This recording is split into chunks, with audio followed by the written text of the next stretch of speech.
Hey, what is going on guys? RVZ Stealth here, and in today's video, I'm going to be giving you guys my opinion on the best junglers for patch 5.21.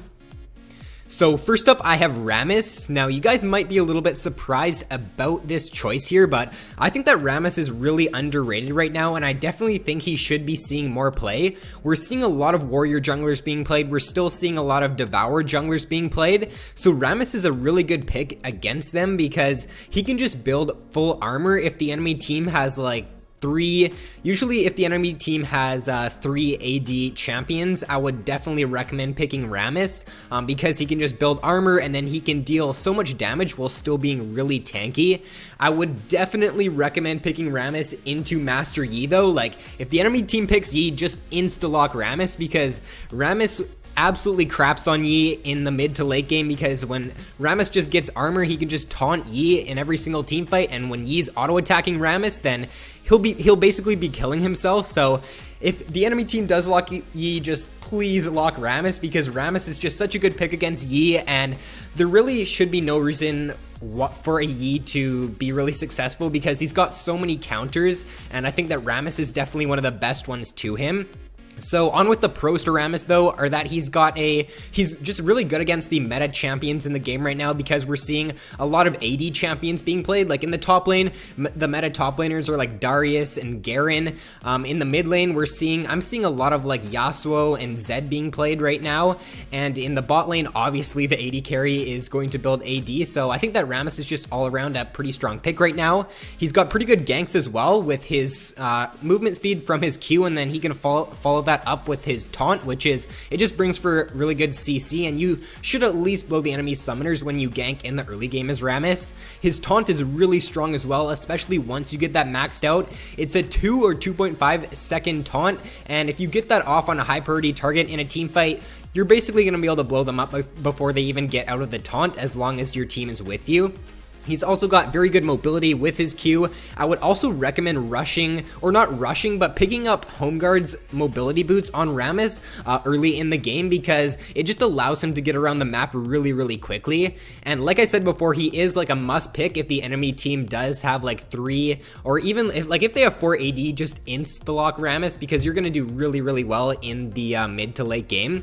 And a few cons to him though is he's pretty weak if he does fall behind, since he needs to like go for an all-in. He needs to be in the enemy team's faces, and if he doesn't have his items, then he can't really do that because he's just going to get blown up really quickly. And he also is not the best against like full AP enemy comps because then he can't build armor, and then his passive isn't going to give him the extra damage. So next up I have Skarner. Skarner isn't seeing as much play as he used to, that's for sure, but I still think he's a really good pick for solo queue. He's got great ganks in the early game. With his E, it provides the slow, and then you also can follow that up with a stun, so as long as you can land your E when ganking, you should be able to blow at least the enemy's flash.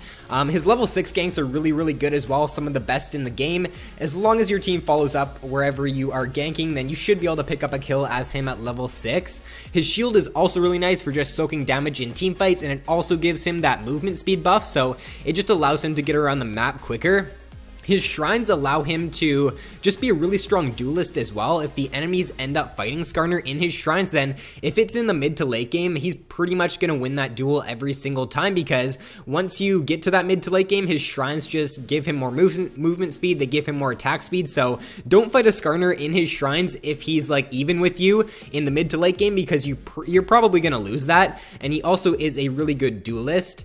One con to Skarner though is that he is countered by disengage because he doesn't have a gap closer. He needs to use his movement speed to walk up to enemies. So if the enemy team picks someone like a Janna or they pick a Gragas, someone with good disengage, then Skarner may not be the best pick.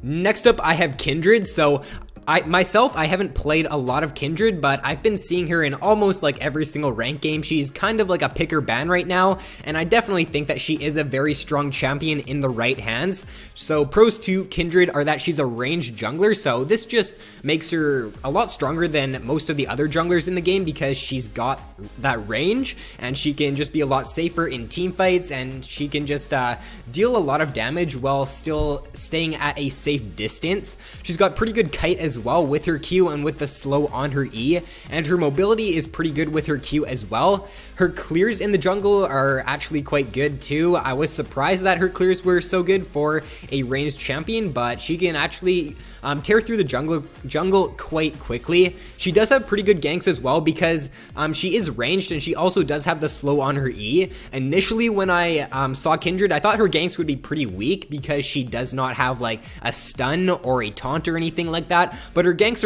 are actually quite good. If you've got like red buff and then you put your E on them, you're going to be slowing them for quite a long duration, so her ganks are actually not that bad.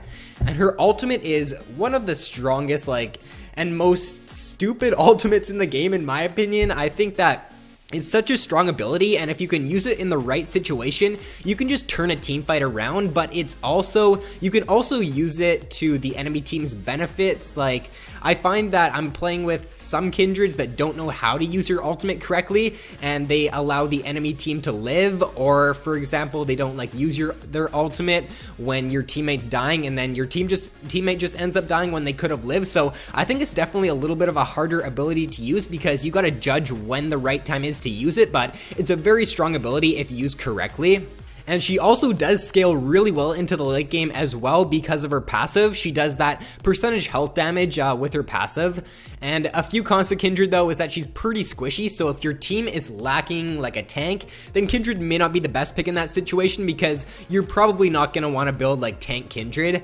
And she also does not have like any strong CC. She can't really engage, she can't really disengage very well. So again, if your team is lacking a strong engage tool or a strong disengage tool, then there may be a better jungler to pick in that situation. So next up I have Elise. I think that in the right hands, Elise is one of the best, if not the best jungler in the game. Her early game ganks are really strong as long as you can land her cocoon, because she can follow that up with so much damage, and as long as your team follows up, or as long as your laner follows up when you go for a gank in the early game, you should be able to at least burn the enemy summoners.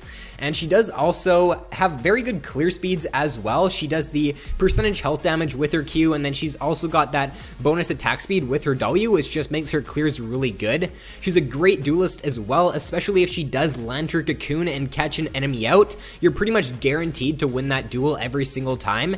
She's an AP bruiser as well. Actually, I've kind of been swaying more towards building Elise more AP than transitioning into tank. It really depends on the situation. You can go AP Bruiser Elise, but you can also go like full damage Elise, and you can do really well. It just depends on your team comp. Like if your top laner's tanky and your support is tanky, then you could go like full AP Elise and do really well, because if you can land that cocoon on the enemy and catch them out, you can burst them down really quickly with full AP Elise. And she also does do a lot of damage, like I just said.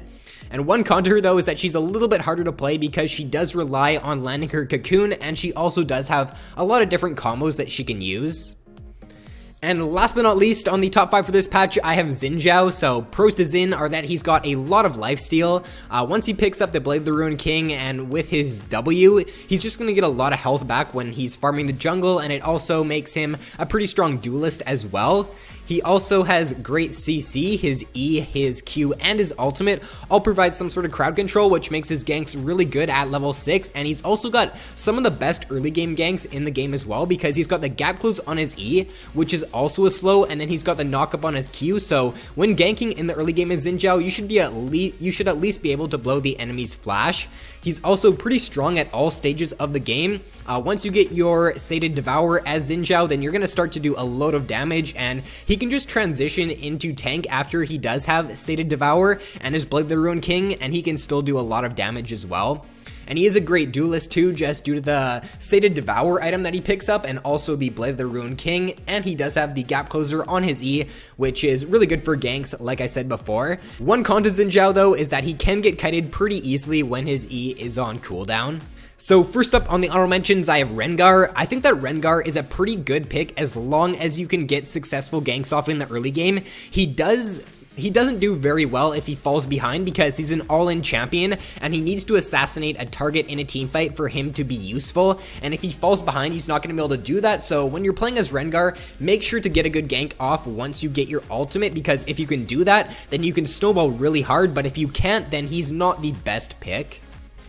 Next up, I have Tahm Kench. So I think that Tahm is a pretty solid tank jungler, one of the best tank junglers in the game, that's for sure. His ganks in the early game actually aren't that bad. If he can land his Q, he's gonna at least be able to burn the enemy's flash, because his Q provides a pretty massive slow. And then once he gets a few auto attacks off, he's gonna be able to eat them. And then if they don't have flash up, he's pretty much guaranteed a kill when he does gank, just due to his very strong single target CC. And he does also scale really well into the late game. He's got that really annoying shield that he can pop, and he can just soak a load of damage because of that.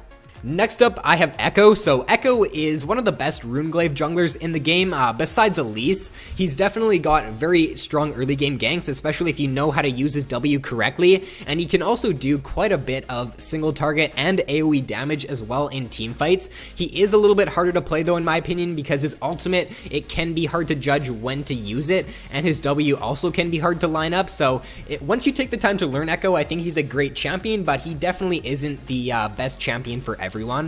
Next up, I have Shyvana. Shyvana is also a really good Sated Devourer jungler. I think her and Xin Zhao are two of the best Sated Devourer junglers in the game right now, and I really wouldn't play any other Sated Devourer jungler in the game, because I just think that those two are the best that you can play right now. Her clear speeds are really good, which just allows her to farm up to the Sated Devourer really quickly, and then her level 6 ganks actually aren't that bad. If she goes for the Chilling Smite and she's got her ultimate, then she can have some pretty good presence at level 6, but her early game ganks are pretty weak, so if the enemy team locks a strong early game jungler, then picking Shyvana may not be the best choice, because you can run the risk of falling behind. Next, I have Rek'Sai. Rek'Sai is one of the best early game junglers in the game. She's got great ganks due to her tunnels and due to her knockup, so make sure that you are taking advantage of Rek'Sai's strong early game, because if you don't, then she definitely isn't the best pick, because she doesn't have strong like AoE CC, or she doesn't have a strong pick potential ability. So make sure you have a strong early game as Rek'Sai, or else you won't be as useful as some of the other junglers. Next, I have Amumu. Amumu is also a really good tank jungler. I think that him and Tahm Kench are the best tank junglers in the game right now. Amumu is always going to be a very solid pick for solo queue, just due to his really strong level 6 ganks and due to his strong teamfight potential with his ultimate. He just scales really well into the late game. You can build a lot of different things on Amumu. If you're ahead as him, you could go for some AP. If you are behind, you can just build full tank, and just due to his strong kit, it really doesn't matter what you build on him. Like, don't build full AP Amumu, because that's kind of useless unless you are really far ahead, since he's gonna get blown up pretty quickly in team fights if he does that. But yeah, he's got a lot of versatility when it comes to build paths, and he's just a great pick for solo queue due to his strong CC. And last but not least, on the honorable mentions for this patch, I have Vi. So Vi's got really strong level 6 ganks. Her early game ganks are also really good. She's just an all-around pretty strong jungler right now. I think that as long as you can make a presence in the early game as Vi, then you can do really well as her. She definitely does. She's a little bit weaker if she does fall behind though, if her team falls behind, since she's an all-in champion and she wants to engage pretty much all the time. So if your team falls behind, then she's not going to be the strongest pick.